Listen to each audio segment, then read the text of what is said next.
You make how much? I heard him say through the half-open door like it was a punchline. Jasper Kent. Voice like a TED Talk, spine like a stick of gum. He was showing my salary breakdown to the CFO like he'd caught me embezzling gold bars from the Vatican. No context, no trailing metrics, just raw numbers and that condescending smirk. That's more than some VPs. For spreadsheets?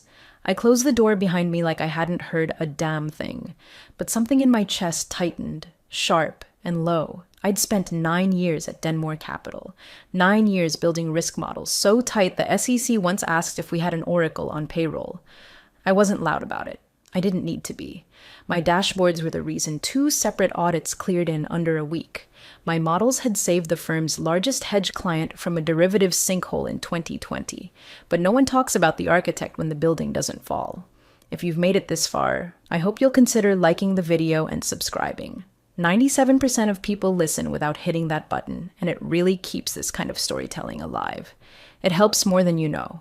Thanks. Back when I first joined, the office was a different beast. The founders still walked the floor. Deals were handwritten before they hit Salesforce, and I was hired not because I knew how to code, but because I knew why things broke. Every change I made in the system had a logic trail, a justification, a fallback. I didn't just plug in equations, I built systems that breathed.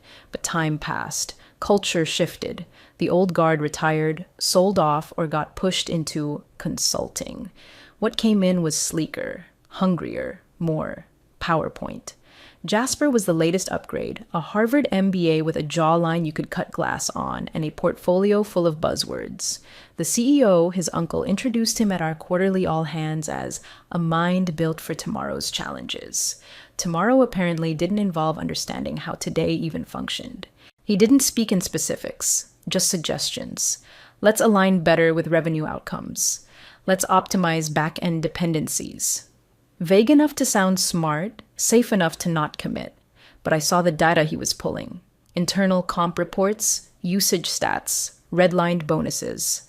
My title, Lead Finance Ops Architect, wasn't flashy, but my name sat atop half the scripts that ran the firm's compliance ecosystem. And my salary? It reflected the fact that if I walked, 6 departments would freeze within the hour.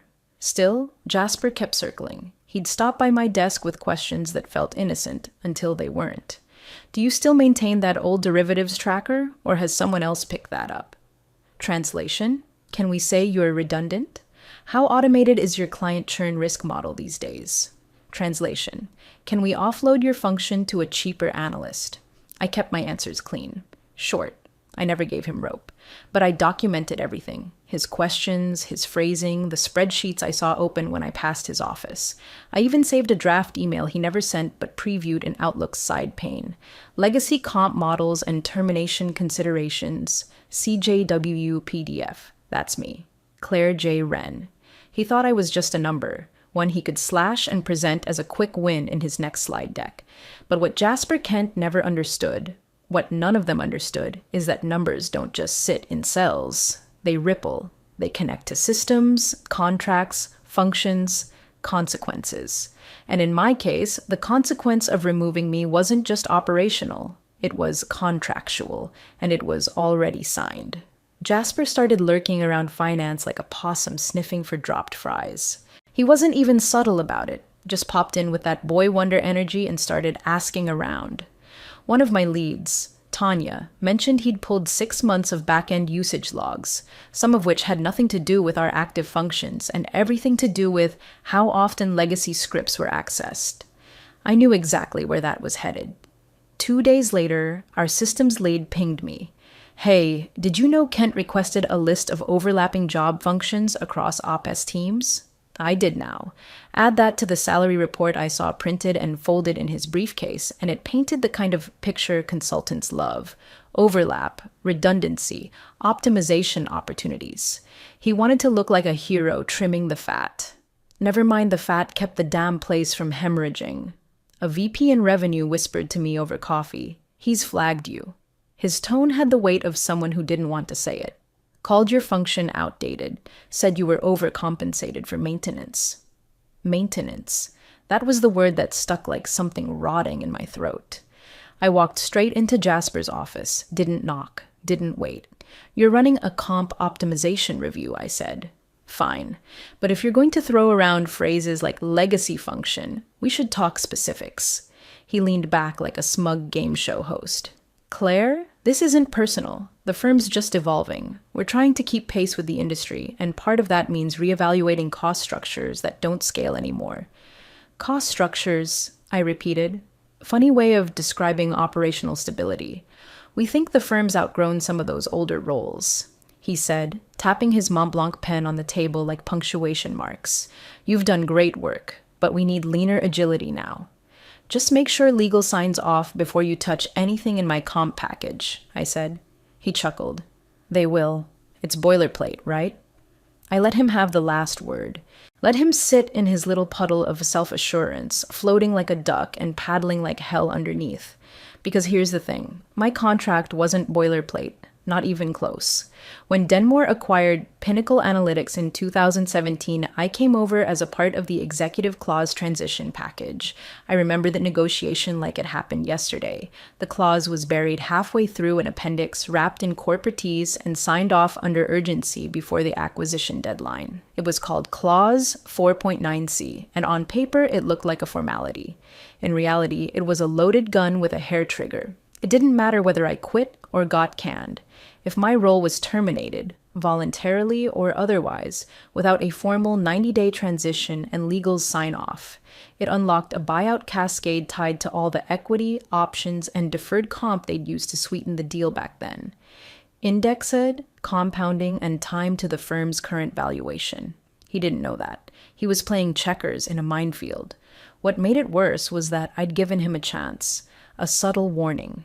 The way I said it, make sure legal signs off. It wasn't a threat. It was a parachute.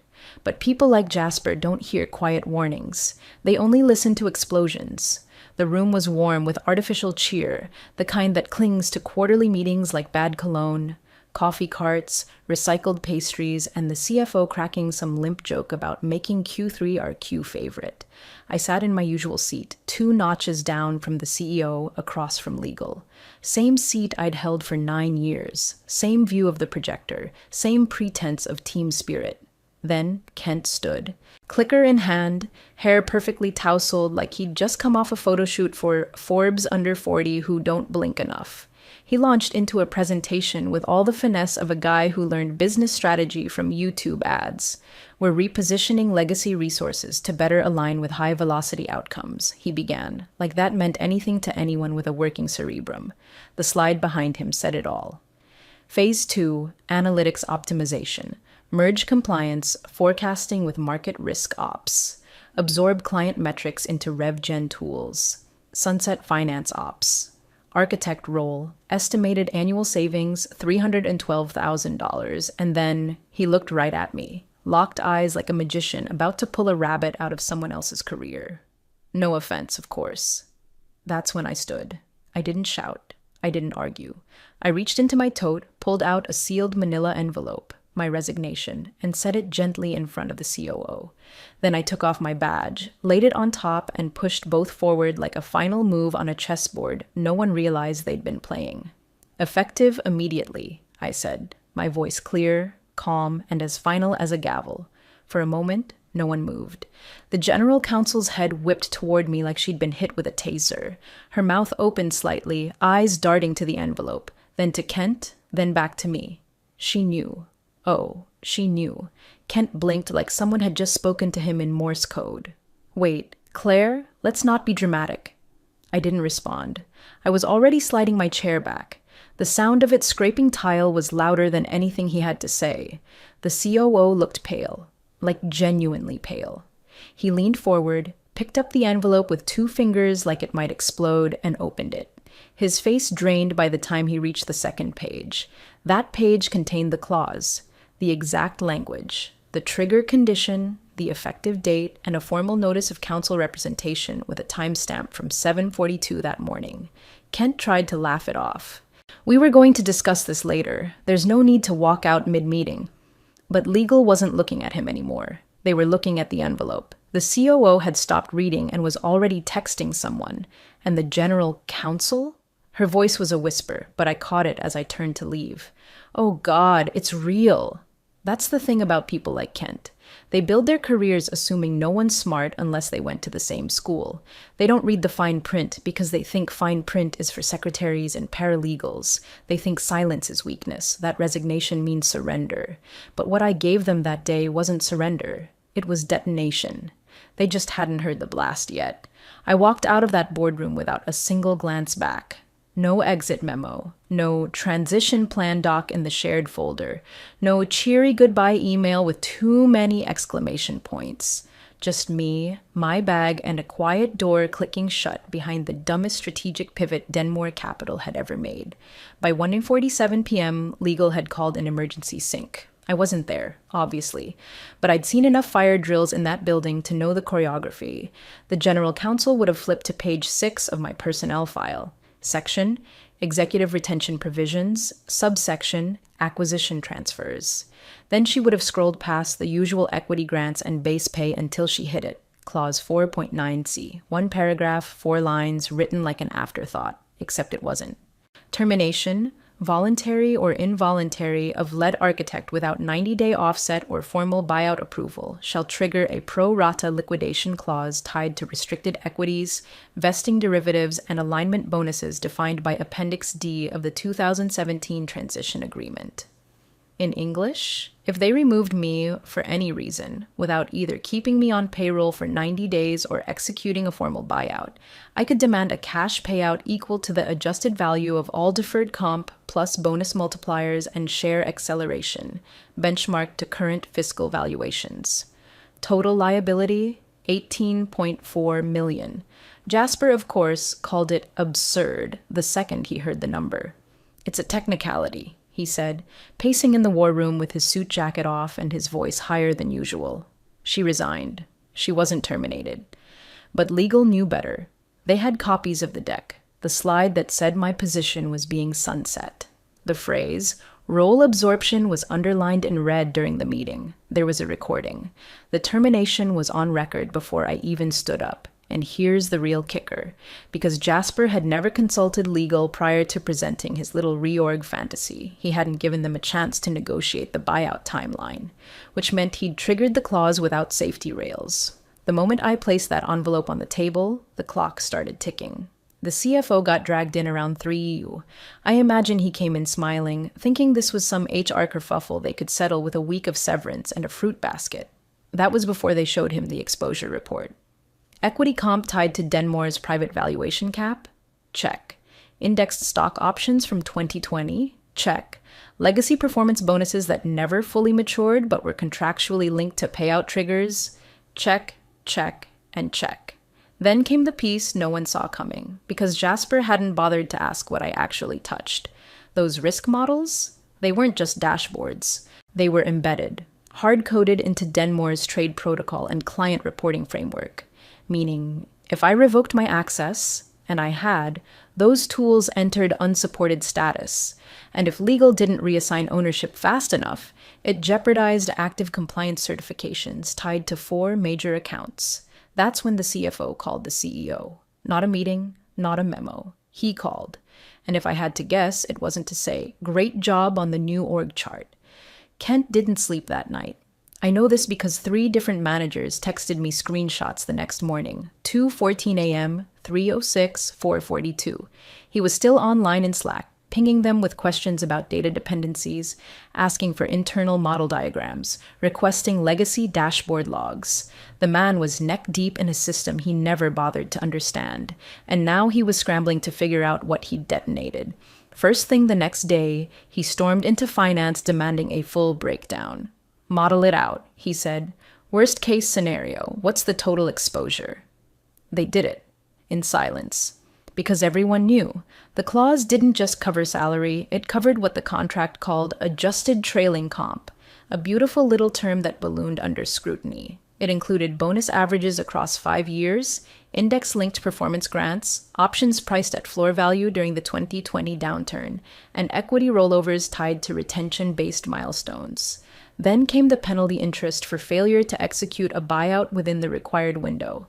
Compound that over 3 fiscal quarters, and what started as a scary number turned into something apocalyptic. One of the finance analysts told a colleague in confidence, It's not just a severance bomb, it's a portfolio event. That afternoon, the boardroom filled with spreadsheets and caffeine, and Kent tried to look like he was still in control. He kept saying things like, "We'll restructure the reserves and let's isolate the 409A variants," like the jargon would slow the bleeding. But it didn't. The deeper they went, the worse it got. I had been woven into Denmore's bones. Every core partner knew that. By day 2, the calls started. First from external counsel, wanting clarification on who was taking over oversight of their regulatory flagging models. Then from an asset manager in London, worried that his carry structure would destabilize if I wasn't retained as his model certifier. One message forwarded to me read, "Claire Wren's name is embedded in our reporting protocols. If she's not retained, our carry terms require renegotiation under the May 2021 addendum." It came from a partner who had $240 million under management. Kent didn't respond. On day 3, 2 more partner firms demanded access to internal controls documentation I had built. They couldn't reconcile monthly reports without the formula logic embedded in my dashboards. Without those models being updated, their exposure reporting was frozen. By day 4, legal had to draft a memo outlining the full scope of dependent contractual entanglements tied to the Wren architecture. That's what they were calling it now, the Wren architecture. I hadn't spoken a word. I hadn't leaked a thing. I was sitting in my kitchen drinking coffee out of a chipped Denmore mug, while Jasper Kent melted like an ice sculpture in August.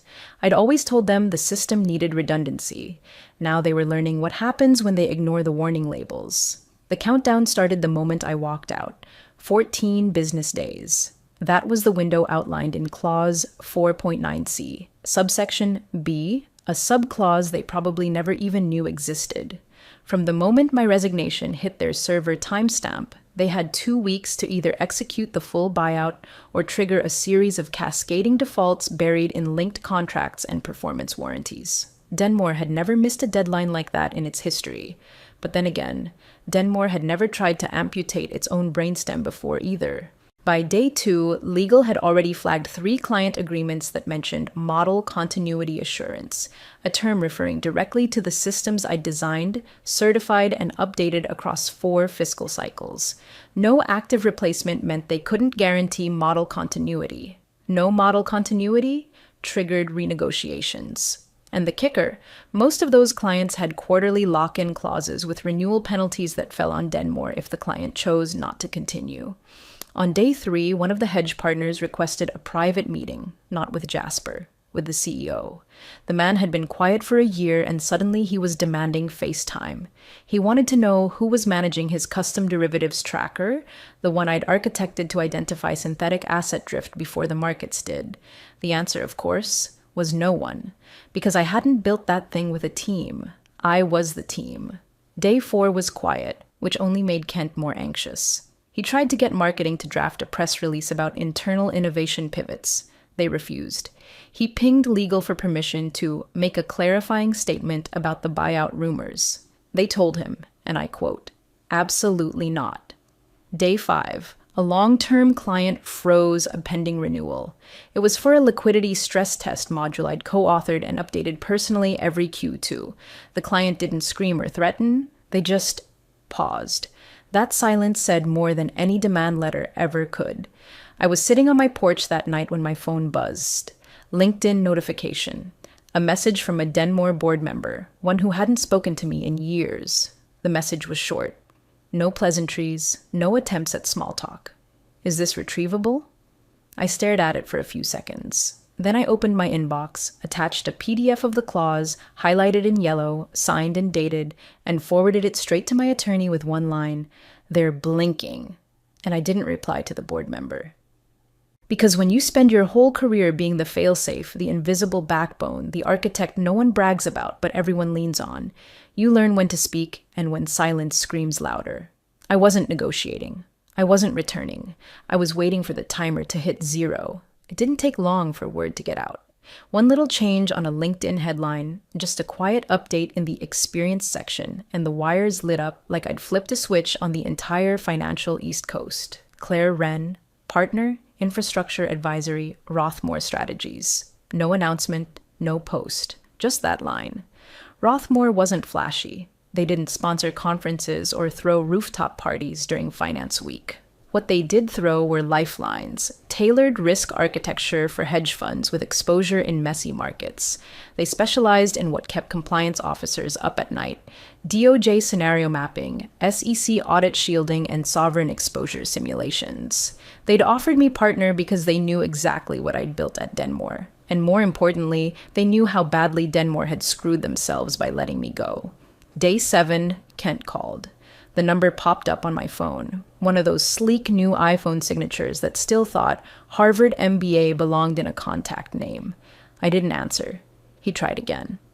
Left a voicemail that started with, "Claire, I think we got off on the wrong foot," and ended with something about collaborative solutions. I deleted it before the desperation kicked in. Then came the email, titled simply, "Quick Chat." I forwarded it to my attorney. She replied on my behalf, cold and surgical. "Please direct all communication to counsel. Ms. Wren is not available for informal discussions." Inside Denmore's walls, the panic was thick enough to taste. HR was combing through every senior contract like there were landmines buried in the footnotes, because now they knew there were. Jasper had become a ghost in the hallway. He stopped showing up to meetings in person and started dialing in from conference rooms with the camera off. And behind closed doors, the executive committee met in silence to decide how much blood they could afford to spill. They authorized a partial payout, half the buyout package, structured as contingent mitigation settlement, hoping it would buy time or satisfy optics. But it had to come from somewhere, and they didn't have a slush fund big enough, so they pulled it from the quarterly bonus pool. Every exec's incentive package took a hit. Directors got clipped, managers got nothing. Some teams received a $0 line item marked deferral pending internal realignment. People started asking questions. I didn't blink. I didn't gloat. I didn't post inspirational quotes about knowing your worth or doors closing so others can open. I didn't need to. The door had already opened. And now I wasn't just walking through it. I was holding it for the next person Denmore tried to underestimate. They held the meeting in the West boardroom, the big one with the custom walnut table and the blackout blinds that never quite worked. Every chair was full. CEO at the head, legal flanking both sides. The room was packed so tight with tension you could have heard a phone vibrate from the next building over. Legal went first. They didn't build to it. No long intro, no soft padding, just a slide deck and a headline in bold. Slide 1, Clause 4.9c, triggered as of 9:12 a.m., business day 1, no spin, no ambiguity. They moved to the next one. Slide 2, estimated liability, $18,120, $336.12, subject to upward adjustment if buyout not executed by day 14. There were audible exhales, a few cleared throats. Jasper shifted in his seat. No jacket this time. Shirt wrinkled like he hadn't gone home. His tie was gone. His confidence had evaporated. Then came the killer. Slide 3. Client churn risk, active discussions. 3. Linmore Capital, Tarson Equity, Belridge Markets. 3 of Denmore's largest partners. Combined, they controlled nearly a third of the firm's managed exposure across all divisions. And now, without my models in place, without the continuity I'd baked into every quarterly cycle, they were having active discussions. Translation: they were already shopping around. The CEO looked like he'd aged 10 years in 2 slides. He turned, slow and deliberate, toward Kent. "You didn't review the legacy comp structure before initiating the termination?" His voice was flat. Not angry, just final. Jasper opened his mouth like a man trying to talk his way out of a fire. It was buried in the acquisition docs. I mean, the clause wasn't. But he didn't get to finish. The general counsel cut in without looking up from her copy of the contract. "She warned you. I was in the room when she said, and I quote, 'Make sure legal signs off.' That was the warning." And then, like the universe had a flair for timing, someone's laptop pinged. A new email. Half the room glanced toward the screen where it popped up, unmuted, unfiltered. Subject: Audit Contract Confirmation. From Rothmore Strategies. To Compliance, AidenMooreCapital.com. Per our discussion, we're pleased to confirm onboarding of the 2024-2026 Regulatory Audit and Model Review Contract. They hadn't even noticed I'd taken it from them. Not through a press release, not with a LinkedIn brag. Just signed it away, clean and quiet. The silence in the room was no longer awkward. It was absolute. Jasper didn't speak again. The board didn't look at him, and the CEO simply leaned back in his chair, hands folded, and asked legal one question. What happens if we don't pay her? The answer came without hesitation. You lose more than money. A week after the board meeting, Rothmore's website updated its partners page. No announcement, no press kit. Just one new line between two established names. Claire Wren, partner, infrastructure and risk no biography. No puffed up mission statement. No photo. Just the name, like a watermark, like a signature on the blueprint no one else could read. Denmore's comms team released a memo that Friday. Buried under 3 paragraphs of vague corporate remorse was the real message. Moving forward, we are committed to deeper legacy awareness and enhanced contractual clarity. I recognize the phrasing. Legal had written it, not PR, the kind of language you use when you're trying to say, we didn't know what we signed, but we'll pretend we do now. Jasper Kent didn't appear in the next quarterly call. He wasn't fired. That would have required a spine. He was reassigned to strategic development initiatives, which was code for a corner office with no door and no authority. I heard someone moved him to internal projects, a black hole of ideas that never see daylight. He didn't try calling again. There was nothing left to say. In the days that followed, I got quiet congratulations. A few messages from people still at Denmore. Short, respectful notes. You deserved better. They never understood what you built. Wish I had read my contract the way you did. I didn't respond to most. Some things don't need echoing. At Rothmore, I kept my head down and did the work. No interviews, no celebratory champagne toasts. We closed 2 major accounts by the end of the quarter, including one firm that used to belong to Denmore. The same models they once called legacy were now branded industry leading. And me? I stayed silent. The kind of silence you earn, not retreat into. I never posted a thread, never shared a story, never gave a soundbite. I didn't need to. The clause had already spoken. The balance sheets told the rest. And in the end, the one thing Jasper Kent never understood, what Denmore never truly grasped, was that real leverage doesn't look like shouting in a boardroom or grandstanding in a meeting. It looks like leaving quietly and taking the architecture with you.